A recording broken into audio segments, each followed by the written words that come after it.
again, as I was mentioning, it's extremely common in fights that you're trying to be closed on, or you're trying to prevent them from closing on you because they're trying to close on you. That's just what happens. There's a natural gravity to the stressor, and it's like a primal response to close, close, close. In law enforcement, for example, I have to constantly teach how not to be taken by that stress gravity. That stress gravity is where we're pulling out our spinal displacement. It's such a natural instinct for people to do. So in this set, the fight does close. The person is trying to close. The reason it happens is I'm trying to do violence of action on him. I'm trying to keep the initiative.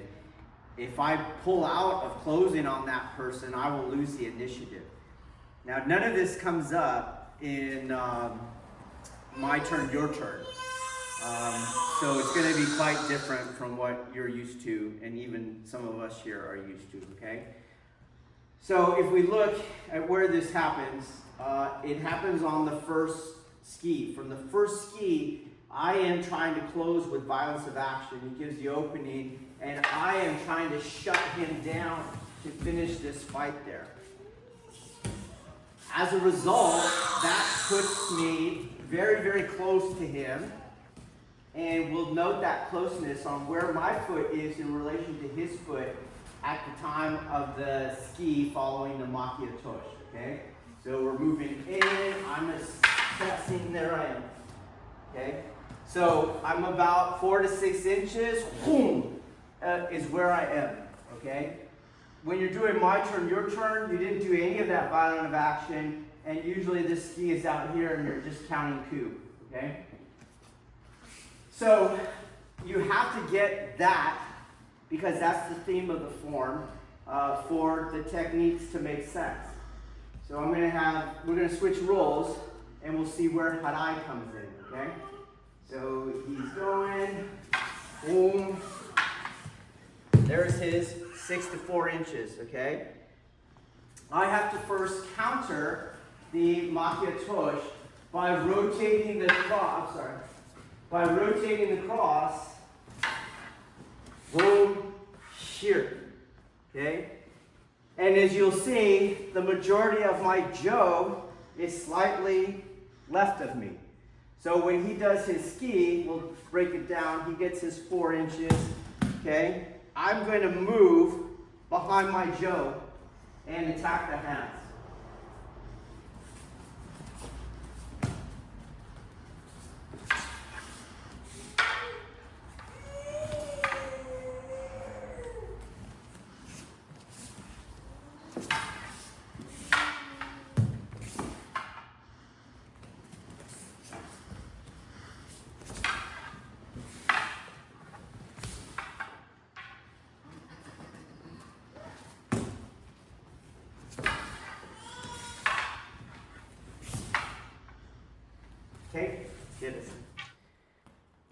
Okay, so Harai is again that concept of defanging the snake, striking what is in the middle between you in the fight. So remember, the knife has to bridge the gap, and we can cut the arm instead of going for the main course, like the neck or something like that.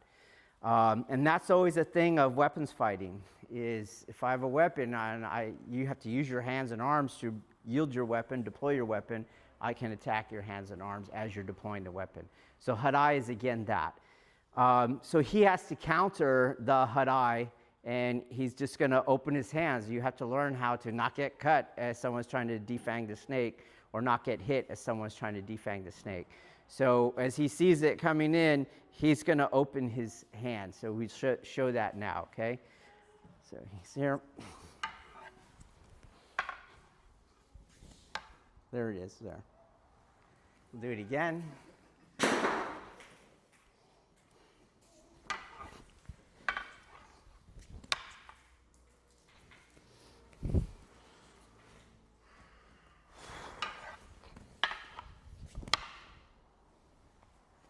We'll do it slow.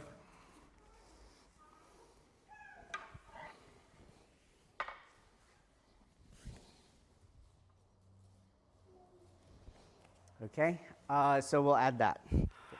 Just a caveat here, because it's so common, is the angle on the Shido Tenkan. Okay, so when I hit the hands, if you look at us, okay, maybe you need to come over here. The weapon is still in between he and I. If you do an incorrect Shido Tenkan, where you did 2 steps, the weapon is not in between he and I. Okay, it's to get this angle. See where I'm pointing? There you go. Okay, that is too much. So 1 step, and you're here.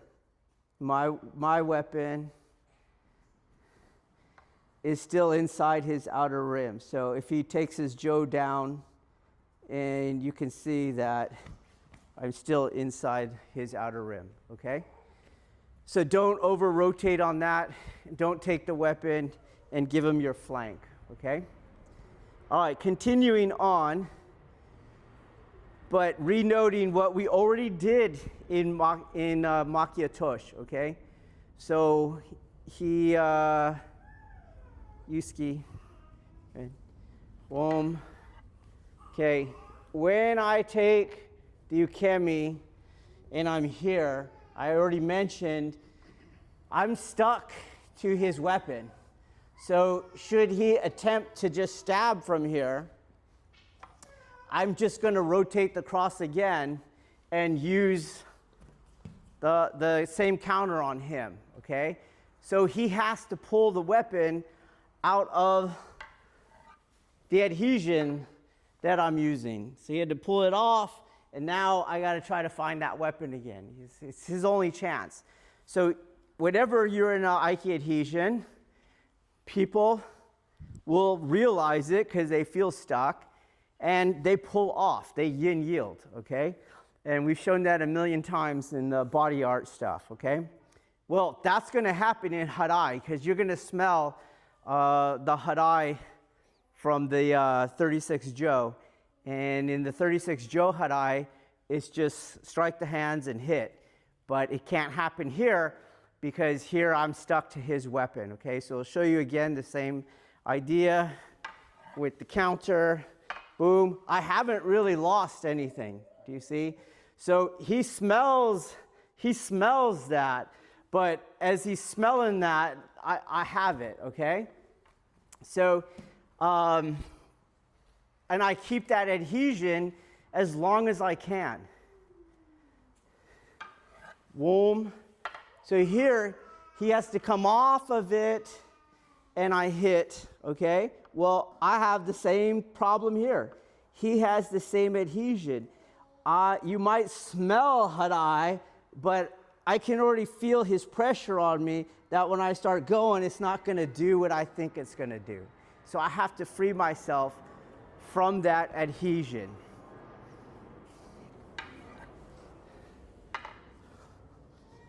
Off, free, and then I can hit, okay?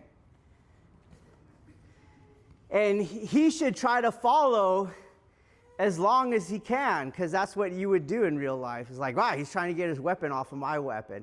And you kind of follow it, okay? And so usually if they're doing their job, you got to come all the way off of it. You can't do that foot out there, okay?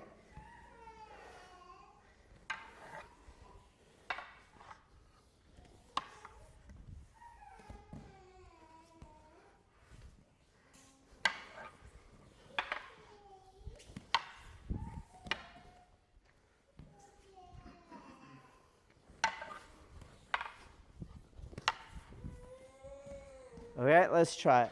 Switch rules. I'm not going to just let my stick come off.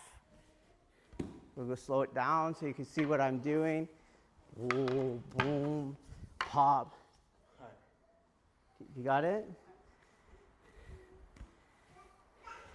This would be incorrect. You got it? Come a little this way. So I'm moving. Boom, boom. He's got to get off of it. You got to get it behind my hand, okay? And again, a very common thing. Whoa, people will stick to your weapon to try to keep that adhesion, okay? There it is. Okay, you guys got it? So it's up to me to make sense of the technique. Okay, try it again.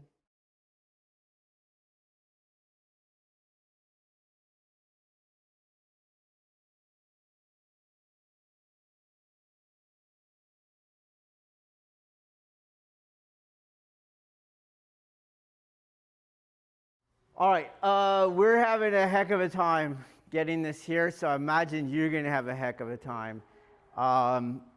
So let me spend a little more time on it. Again, it's not choreography. It's not my turn, your turn.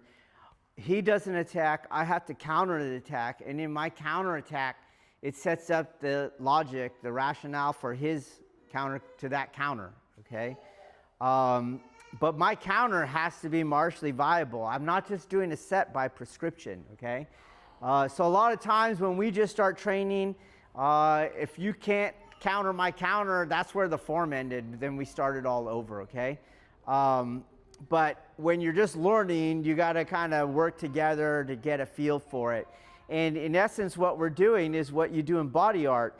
So you have to use your adhesions, and you have to non-contest by rotating the cross. But there has to be an adhesion, and that's the difficult part. If I can't adhere to their weapon, then none of this is it's not going to make sense. But you should still practice it that way because it gives you something to chase.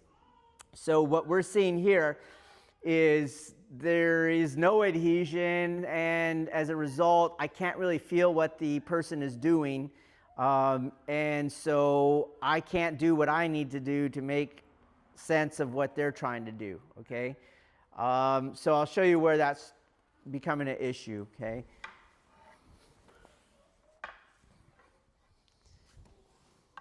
So here's where it's becoming an issue, okay? He should be stuck to my weapon right here, okay? And I should feel it.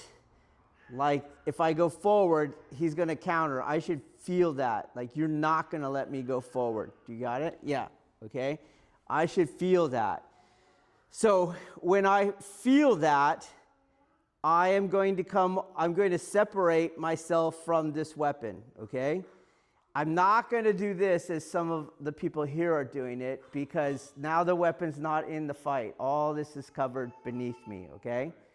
So what I'm going to do is take away, or attempt to take away, what is called the angle incidence. So the right angle, the cross, is what I'm going to do. So when I go like this, I'm going to give him his opening on the center line. Do you see? You just gave it to him. So instead, I'm going to rotate the cross, taking it off here.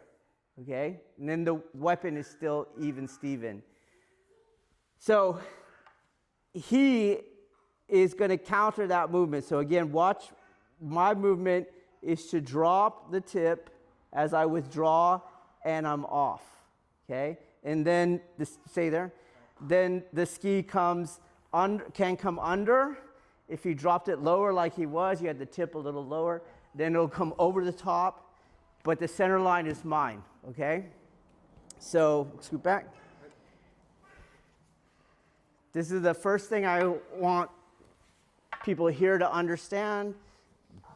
Boom is not here. Down parallel. Do you see? I'm off, and then I'm going to move inside that weapon on the ski. But he's going to already start the counter for his move, which is in the sense of my move. So he is going to stick, and as my Joe is dropping, he's going to go into the same guard we've been using the whole time, okay? And that's what he's going to do. So we start again.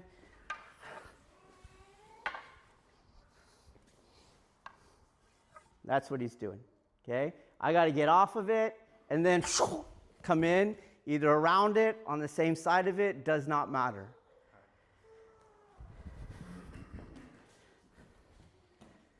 We're going to switch roles, and this is going to lead to the counter to the Harai, okay? So we're going in, stay slow. Boom, boom, boom. Okay, slow down. So I feel that, don't pull it there, start to drop the tip. That's what he's doing, so I rotate the cross again, okay?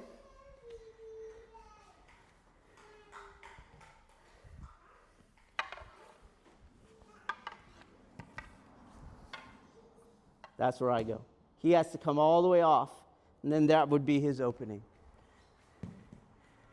Knowing that, I'm not going to stay there. So I'm going to move. That's what he's trying to hit, okay? And I'm going to move that target. I was in Harai. So I moved that target by going here. Boom. He would be skiing. So he's going to Sugiyashi. Right? Go back. Rewind. That's what he's trying to hit. Withdraw the Joe.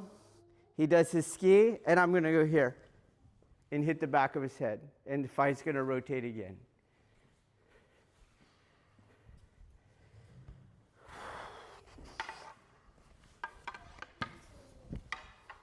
Boom. Pop.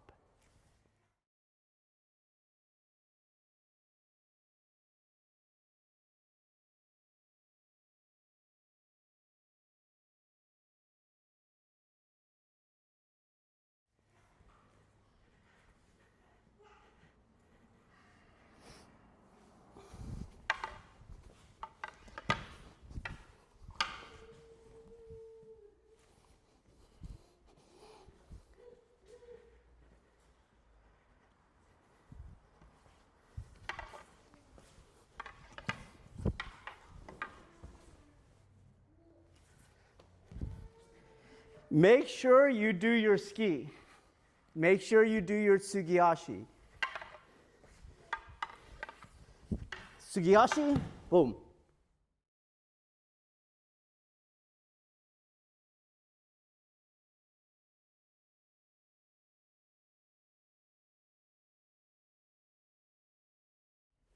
Okay, let's try it.